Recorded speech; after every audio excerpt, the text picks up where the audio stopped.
Assalamu alaikum warahmatullahi wabarakatuh. Leo tena tumekuja na darasa zuri sana. Darasa hili linahusu mti huu ambao unaitwa mkwaju. Wengi wao wanaufahamu sana huu mti unaoitwa mkwaju, na wengi wao wamezoea kula yale matunda yake, ule ukwaju. Wengine wanatumia kwenye upande wa juisi, kwenye mambo mengi sana.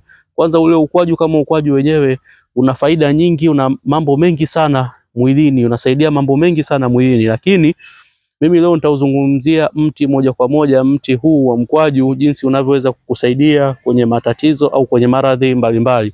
Na jambo kubwa ambalo tutakalolikusudia leo kwenye mti huu au kwenye mti huu wa mkwaju ni yule mwanamke anayepata siku zake kupitiliza, yaani yule mwanamke anayetokwa na hedhi mfululizo pasipo kupata kikomo cha aina yoyote.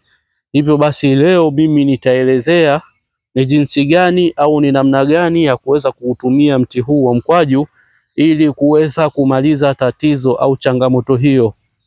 Kuna wanawake wengi sana wanateseka kutokana na hali hiyo, kupata siku zao mfululizo kupitiliza, lakini wakati mwingine pia zinakuwa zinaingilia na zile siku kuwa hata kama hazipitilizi lakini hazitabiriki. Leo kapata siku fulani, kesho kapata siku fulani. Inakuwa ni mchanganyiko usioeleweka. Lakini kuna wengine wanakuwa wanapata hali ya maumivu, wanakuwa wanapata hali ya kuumwa sana wanapokuwa kipindi hicho, inapowafikia kipindi hicho cha kipindi cha kupata ule mzunguko wake wa mwezi. Sasa huu mkwaju ni mti ambao unasaidia matatizo hayo yote. Ni mti ambao unasaidia matatizo hayo yote. Hivyo basi mimi nitaelezea kwa ufupi au kwa uchache tu ni jinsi gani au ni namna gani ya kuweza kuutumia mti huu, haswa kwa yule ambaye anayekuwa anapata siku zake mfululizo pasipo kukata, anapata siku zake mfululizo pasipo kukatika. Huu mti wa mkwaju unavyouona, mti huu ili uweze kupata ile tiba, kwanza utakuwa uipate sehemu ya mizizi. Nadhani umeona mti jinsi ulivyo, unachimba huku chini kabisa. Ukishachimba unatafuta mizizi yake, unapata kipande cha mzizi. Ukishapata kipande cha mzizi, inakuwa tayari umeshapata sehemu ya dawa ambayo inayohusika katika kutibu sehemu hiyo au tatizo hilo la wewe mwanamke unayepata siku zako za hedhi za kupitiliza, hata kama unapata maumivu pia katika kipindi hiko cha hedhi. Ukishapata mzizi wa namna hiyo, basi chuma na majani yake. Nadhani majani unayaona jinsi yalivyo. Utachuma majani, mfano wa majani haya, chuma majani yasiyopungua 7 mpaka 14. Moja 7 mpaka 14. Hili yote inahesabika ni moja. Unachuma hivi 7 mpaka 14.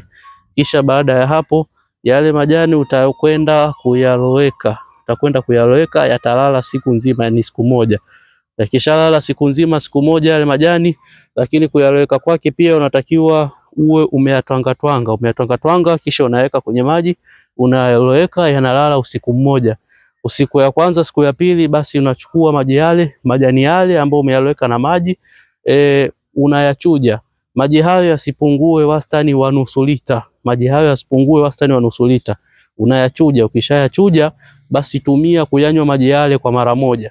Ukishatumia hivyo, kama ni asubuhi kabla hujakula chochote au ni jioni, basi kesho yake asubuhi unaanza kutumia ule mzizi. Sasa taratibu za kutumia ule mzizi, unakuwa unauchemsha, unaandaa kisufuria maalum, unachota kikombe kimoja cha maji, mfano wa kikombe cha chai, unakuwa unaweka mule, unachemshia kwenye ule mzizi. Ule mzizi unakuwa unakunywa asubuhi na jioni kwa muda wa siku 7. Asubuhi na jioni kwa muda wa siku 7. Kwanza unaanza kutumia haya majani, alafu pili ndo unafuata ule mzizi. Nadhani mmenielewa vizuri na mnielewe vizuri. Kwa wewe mwanamke unayeteseka na matatizo hayo, ile ikifika kipindi chako wewe cha hedhi, inakuwa ni mtihani mtindo mmoja, basi unakuwa unapata maumivu yaliyopitiliza. Au wewe ambaye ikifika kipindi kile cha hedhi, basi kwako inakuwa ni shughuli mpaka utumie labda vidonge hospitalini, unakuwa unapata mfululizo pasipo kuelewa shida iko wapi, shida ni nini. Basi tumia mti huu wa mkwaju, hakika utajionea maajabu makubwa sana. Tumia kwa taratibu hizo ambazo nimekuelekeza, hakika utajionea maajabu makubwa sana ya mti huu wa mkwaju. Mti huu unatibu mambo mengi sana, lakini leo tumetaka kugusia mambo hayo machache tu kwa ufupi.